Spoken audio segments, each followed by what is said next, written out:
जगमग करती एक ज्योति परम धाम से आई, धरती पर आकर उसने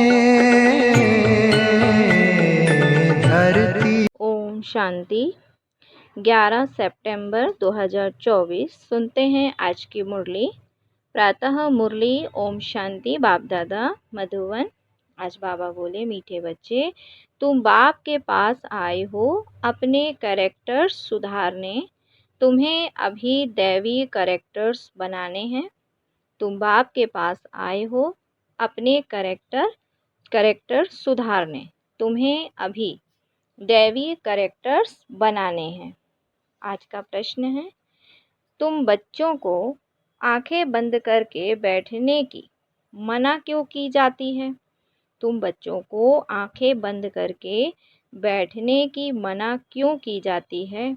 उत्तर है, क्योंकि नज़र से निहाल करने वाला बाप तुम्हारे सम्मुख है। क्योंकि नज़र से निहाल करने वाला बाप तुम्हारे सम्मुख है। अगर आंखें बंद होंगी तो निहाल कैसे होंगे? स्कूल में आंखें बंद करके नहीं बैठते हैं। आंखें बंद होंगी तो सुस्ती आएगी। तुम बच्चे तो स्कूल में पढ़ाई पढ़ रहे हो। यह सोर्स ऑफ इनकम है। लाखों पद्मों की कमाई हो रही है। कमाई में सुस्ती उदासी नहीं आ सकती। ओम शांति। ओम शांति। बाबा बोले, मीठे मीठे रूहानी बच्चों प्रति बाप समझाते हैं। यह तो बच्चे जानते हैं कि रूहानी बाप परमधाम से आकर हमको पढ़ा रहे हैं। क्या पढ़ा रहे हैं? बाप के साथ आत्मा का योग लगाना सिखाते हैं, जिसको याद की यात्रा कहा जाता है। यह भी बताया है, बाप को याद करते करते मीठे रूहानी बच्चे, तुम पवित्र बन अपने पवित्र शांति धाम में पहुंच जाएंगे। कितनी सहज समझानी है। अपने को आत्मा समझो और अपने प्रीतम बेहद के बाप को याद करो, तो तुम्हारे जन्म जन्मांतर के पाप जो हैं वह भस्म होते जाएंगे। इसको ही योग अग्नि कहा जाता है। यह भारत का प्राचीन राजयोग है, जो बाप ही हर 5000 वर्ष के बाद आकर सिखलाते हैं। बेहद का बाप ही भारत में इस साधारण तन में आकर तुम बच्चों को समझाते हैं। इस याद से ही तुम्हारे जन्म जन्मांतर के पाप कट जाएंगे। क्योंकि बाप पतित पावन है और सर्वशक्तिवान है। तुम्हारी आत्मा की बैटरी अभी तमो प्रधान बन गई है। जो सतो प्रधान थी, अब उनको फिर से सतो प्रधान कैसे बनाएं? जो तुम सतो प्रधान दुनिया में जा सको, वह शांति धाम घर में जा सको। बच्चों को यह बहुत अच्छी रीति याद रखना है। बच्चों को यह बहुत अच्छी रीति याद रखना है। बाप बच्चों को यह डोज देते हैं। क्या डोज दिया बाबा ने? कि जो तुम सतो प्रधान दुनिया में जा सको, वह शांति धाम घर में जा सको। तो उसके लिए क्या करना है? बाबा ने कहा सतो प्रधान बनना है। तो बाप बच्चों को रोज यह डोज देते हैं कि यह याद की यात्रा उठते बैठते चलते फिरते तुम कर सकते हो। जितना हो सके गृहस्थ व्यवहार में रहते हुए कमल फूल समान पवित्र रहना है। बाप को भी याद करना है और साथ साथ दैवी गुण भी धारण करने हैं। क्योंकि दुनिया वालों के तो आसुरी कैरेक्टर्स हैं। तुम बच्चे यहाँ आए हो दैवी कैरेक्टर्स बनाने। बाबा कहते हैं, क्योंकि तुम बच्चे यहाँ आए हो दैवी कैरेक्टर्स बनाने। इन लक्ष्मी नारायण के कैरेक्टर्स बड़े मीठे थे। भक्ति मार्ग में उन्हों की ही महिमा गाई हुई है। किन्हों की? लक्ष्मी और नारायण की। बाबा ने कहा, इन लक्ष्मी नारायण के कैरेक्टर्स बड़े मीठे थे। भक्ति मार्ग में उन्हों की ही महिमा गाई हुई है। भक्ति मार्ग कब से शुरू होता है यह भी किसको पता नहीं। अभी तुमने समझा है। और रावण राज्य कब से शुरू हुआ यह भी अब समझा है। बच्चों को यह सारी नॉलेज बुद्धि में रखनी है। जबकि जानते हो हम ज्ञान सागर रूहानी बाप के बच्चे हैं।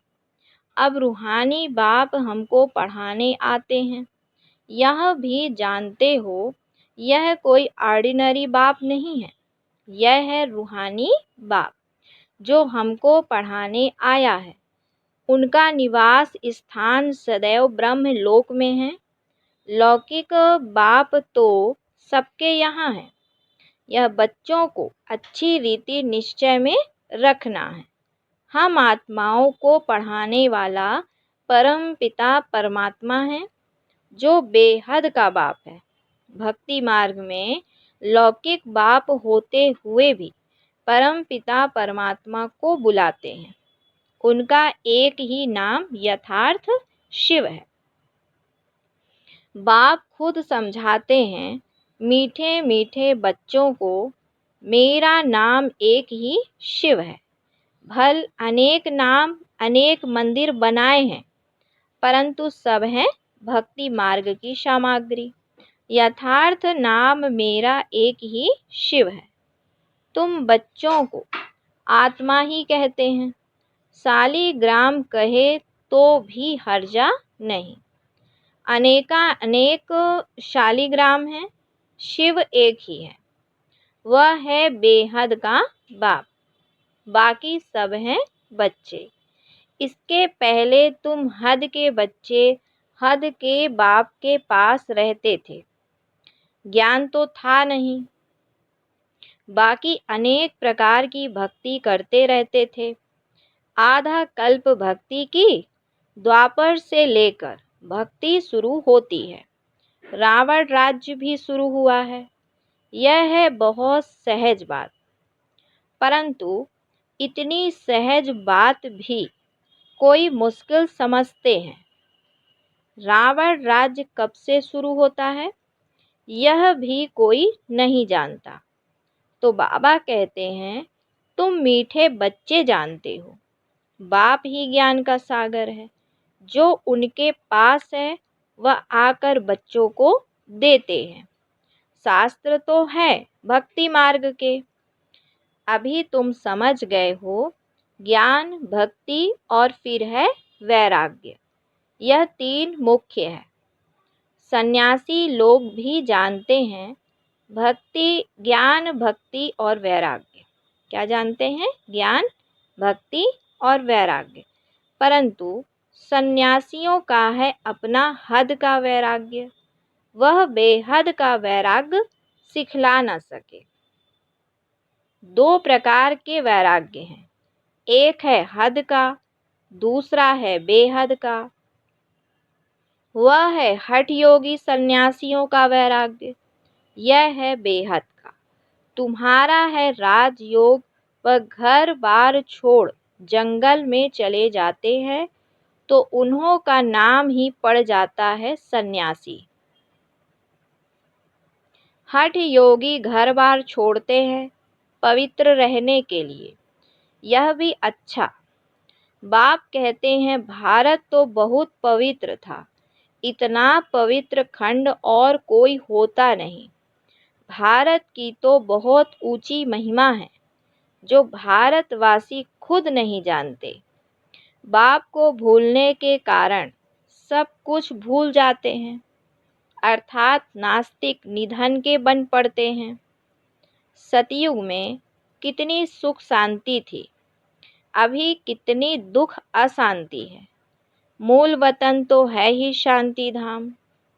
बाबा कहते जहाँ हम आत्माएं रहती हैं, आत्माएं अपने घर से यहाँ आती हैं बेहद का पार्ट बजाने। अभी यह है पुरुषोत्तम संगम युग, जबकि बेहद का बाप आते हैं नई दुनिया में ले चलने के लिए बाप आकर उत्तम ते उत्तम बनाते हैं, उच्च ते उच्च भगवान कहा जाता है। परंतु वह कौन है, किसको कहा जाता है, यह कुछ भी समझते नहीं। एक बड़ा लिंग रख दिया है। बाबा ने कहा एक बड़ा लिंग रख दिया है। समझते हैं वह यह निराकार परमात्मा है, हम आत्माओं का वह बाप है। यह भी नहीं समझते, सिर्फ पूजा करते हैं। हमेशा शिव बाबा कहते हैं, रुद्र बाबा व बबूल नाथ बाबा नहीं कहेंगे। बाबा ने कहा रुद्र बाबा व बबूल नाथ बाबा नहीं कहेंगे, क्या कहते हैं, शिव बाबा। तुम लिखते भी हो शिव बाबा याद है, वर्षा याद है। यह स्लोगन घर घर में लगाने चाहिए। शिव बाबा को याद करो तो पाप भस्म होंगे, क्योंकि पतित पावन एक ही बाप है। इस पतित दुनिया में तो एक भी पावन हो नहीं सकता। पावन दुनिया में फिर एक भी पतित नहीं हो सकता।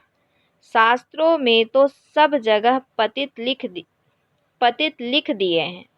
त्रेता में भी कहते रावण था, सीता चुराई गई।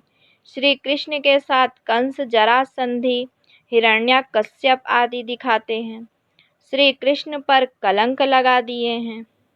अब बाप कहते हैं कि अब सतयुग में यह सब तो हो नहीं सकते। कितने झूठे कलंक लगाए हैं। बाप पर भी कलंक लगाए हैं, तो देवताओं पर भी कलंक लगाए हैं। सबकी ग्लानि करते रहते हैं। तो अब बाप कहते हैं यह याद की यात्रा है, आत्मा को पवित्र बनाने की। पावन बन फिर पतित दुनिया में जाना है। बाप 84 का चक्र भी समझाते हैं। अभी तुम्हारा यह अंतिम जन्म है, फिर घर जाना है। घर में शरीर तो नहीं जाएगा, सब आत्माएं जानी हैं। इसीलिए मीठे मीठे रूहानी बच्चों, अपने को आत्मा समझकर बैठो, देह नहीं समझो। और सत्संगों में तो तुम देह अभिमानी हो बैठते हो। यहाँ बाप कहते हैं देही अभिमानी होकर बैठो। जैसे मेरे में यह संस्कार है, मैं ज्ञान का सागर हूँ। तुम बच्चों को भी ऐसा बनना है। बेहद के बाप और हद के बाप का कंट्रास्ट भी बतलाते हैं। बेहद का बाप बैठ तुमको सारा ज्ञान समझाते हैं। आगे नहीं जानते थे अभी सृष्टि का चक्र कैसे फिरता है, उनका आदि मध्य अंत और चक्र की आयु कितनी है, सब बतलाते हैं। बाबा सृष्टि चक्र का आदि मध्य अंत आयु सब बतलाते हैं। भक्ति मार्ग में तो कल्प की आयु लाखों वर्ष सुनाकर घोर अंधियारे में डाल दिया है, नीचे ही उतरते आए हैं। कहते भी हैं ना, जितना हम भक्ति करेंगे उतना बाप को नीचे खींचेंगे। बाप आकर हमको पावन बनाएंगे। बाप को खींचते हैं क्योंकि पतित हैं, बड़े दुखी बन जाते हैं। फिर कहते हैं हम बाप को बुलाते हैं। बाप भी देखते हैं, बिल्कुल दुखी तमो प्रधान बन गए हैं। 5000 वर्ष पूरे हुए हैं, तब फिर आते हैं। यह पढ़ाई कोई इस पुरानी दुनिया के लिए नहीं है। तुम्हारी आत्मा धारणा कर बाबा ने कहा तुम्हारी आत्मा धारण कर साथ ले जाएगी। जैसे मैं ज्ञान का सागर हूँ, तुम भी ज्ञान की नदियाँ हो। यह नॉलेज कोई इस दुनिया के लिए नहीं है। यह तो छीछी दुनिया, छीछी शरीर है, इनको तो छोड़ना है। शरीर तो यहाँ पवित्र हो नहीं सकता। मैं आत्माओं का बाप हूँ, आत्माओं को ही पवित्र बनाने आया हूँ। इन बातों को मनुष्य तो कुछ भी समझ नहीं सकते, बिल्कुल ही पत्थर बुद्धि हैं, पतित हैं, इसीलिए गाते हैं पतित पावन आओ। आत्मा ही पतित बनी है, आत्मा ही सब कुछ करती है। भक्ति भी आत्मा करती है, शरीर भी आत्मा लेती है। अब बाप कहते हैं मैं तुम आत्माओं को ले जाने आया हूँ। मैं बेहद का बाप तुम आत्माओं के बुलावे पर आया हूँ। तुमने कितना पुकारा है, अभी तक भी बुलाते रहते हैं। हे पतित पावन, ओ गॉड फादर, आकर इस पुरानी दुनिया के दुखों से, डेविल से लिबरेट करो, तो हम सब घर में चले जाएं। और तो कोई को पता ही नहीं है कि हमारा घर कहाँ है, घर में कैसे कब जाएंगे। मुक्ति में जाने के लिए कितना माथा मारते हैं, कितने गुरु करते हैं, जन जन्मांतर माथा मारते चले आए। वो गुरु लोग जीवन मुक्ति के सुख को तो जानते ही नहीं, वे चाहते हैं मुक्ति, कहते भी हैं विश्व में शांति कैसे हो।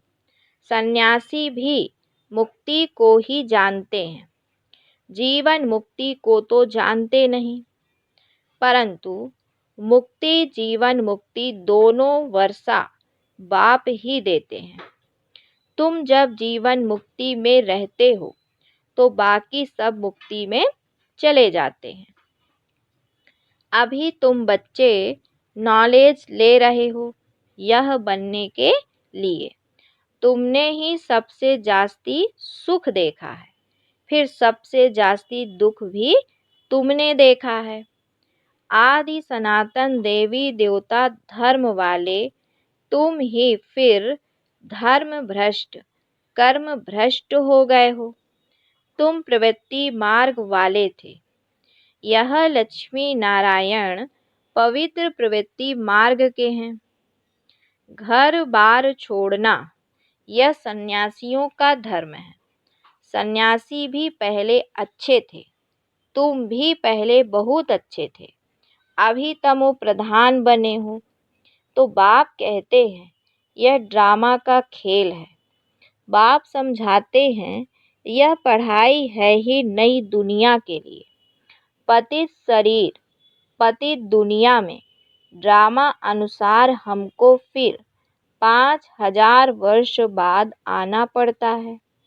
ना कल्प लाखों वर्ष का है, ना मैं सर्वव्यापी हूँ। यह तो तुम मेरी ग्लानि करते हो। बाबा कहते हैं कि यह पढ़ाई है ही नई दुनिया के लिए। पति शरीर, पति दुनिया में ड्रामा अनुसार हमको फिर 5000 वर्ष बाद आना पड़ता है। ना कल्प लाखों वर्ष का है, ना मैं सर्वव्यापी हूँ। यह तो तुम मेरी ग्लानि करते आए हो। मैं फिर भी तुम पर कितना उपकार करता हूँ। जितनी शिव बाबा की ग्लानि की है उतना और कोई की भी नहीं की है। जो बाप तुमको विश्व का मालिक बनाते हैं उनके लिए तुम कहते रहते हो सर्वव्यापी है।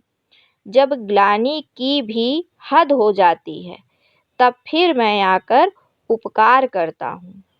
यह है पुरुषोत्तम संगम युग, कल्याणकारी युग।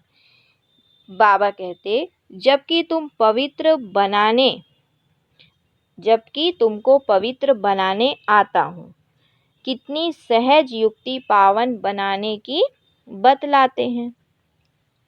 तुमने भक्ति मार्ग में बहुत धक्के खाए हैं, तालाब में भी स्नान करने जाते हैं, समझते हैं इससे पावन बन जाएंगे। अब कहाँ वह पानी और कहाँ पतित पावन बाप। वह सब है भक्ति मार्ग, यह है ज्ञान मार्ग। मनुष्य कितने घोर अंधियारे में है, कुंभकर्ण की नींद में सोए हुए हैं। यह तो तुम जानते हो। गाया भी जाता है, विनाश काले विपरीत बुद्धि विनश्यन्ति। अभी तुम्हारी नंबरवार पुरुषार्थ अनुसार प्रीत बुद्धि है। बाबा ने कहा, अभी तुम्हारी नंबरवार पुरुषार्थ अनुसार प्रीत बुद्धि है, पूरी नहीं है, क्योंकि माया घड़ी घड़ी भुला देती है। यह है 5 विकारों की लड़ाई। 5 विकारों को रावण कहा जाता है। रावण के गधे पर शीश दिखाते हैं। तो बाप ने यह भी समझाया है कि स्कूल में कब आंखें बंद करके नहीं बैठना होता है। वह तो भक्ति मार्ग में भगवान को याद करने की शिक्षा देते हैं कि आंखें बंद करके बैठो। यहाँ तो बाप कहते हैं, यह स्कूल है, सुना भी है, नज़र से निहाल। कहते हैं यह जादूगर है। अरे, यह तो गायन भी है। देवताएं भी नज़र से निहाल होते हैं। नज़र से मनुष्यों को देवता बनाने वाला जादूगर हुआ ना। तो बाप बैटरी चार्ज करे और बच्चे आंखें बंद कर बैठे तो क्या कहेंगे? स्कूल में आंखें बंद कर नहीं बैठते, नहीं तो सुस्ती आती है। पढ़ाई तो है सोर्स ऑफ इनकम, लाखों पद्मों की कमाई है। कमाई में कभी उबासी नहीं लेंगे। यहाँ आत्माओं को सुधारना है। यह एम ऑब्जेक्ट खड़ी है। क्या है एम ऑब्जेक्ट? लक्ष्मी और नारायण। उन्हों की राजधानी देखनी हो तो जाओ देलवाड़ा में। वह है जड़, यह है चैतन्य देलवाड़ा मंदिर। देवताएं भी हैं, स्वर्ग भी है। स्वर्ग, बाबा ने कहा कि सर्व का सद्गति दाता आबू में ही आते हैं। इसीलिए बड़े ते बड़ा तीर्थ आबू ठहरा। जो भी धर्म स्थापक अथवा गुरु लोग हैं, सबकी सद्गति बाप यहाँ आकर करते हैं। यह सबसे बड़ा तीर्थ है, परंतु गुप्त है, इसको कोई जानते नहीं। अच्छा, फिर बाबा ने बच्चों को याद प्यार दिया। मीठे मीठे सिकिलधे बच्चों प्रति माता पिता बाप दादा का याद प्यार और गुड मॉर्निंग। रूहानी बाप की रूहानी बच्चों को नमस्ते। हम रूहानी बच्चों के भी रूहानी माता पिता बाप दादा को याद प्यार, गुड मॉर्निंग और नमस्ते। आज की धारणा के लिए मुख्य सार। बाबा ने कहा, जो संस्कार बाप में हैं, वही संस्कार धारण करने हैं। बाप समान ज्ञान का सागर बनना है।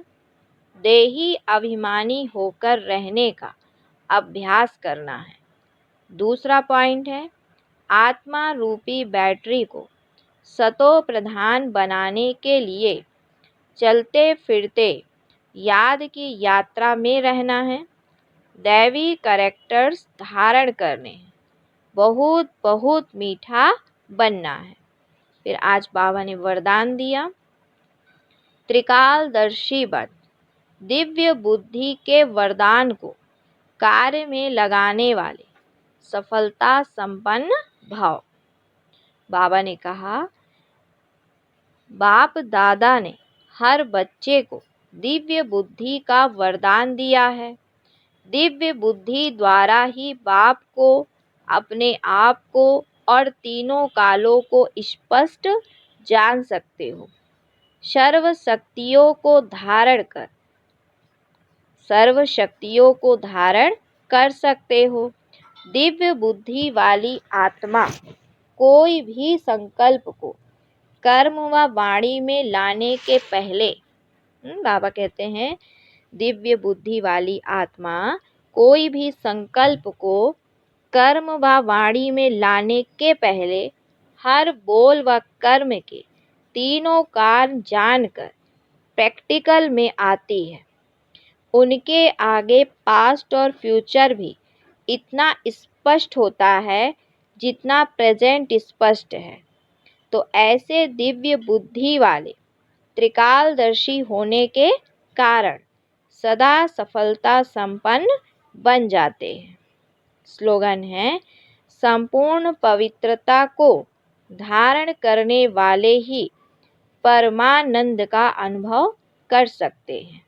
संपूर्ण पवित्रता को धारण करने वाले ही परमानंद का अनुभव कर सकते हैं। अच्छा, ओम शांति, ओम शांति।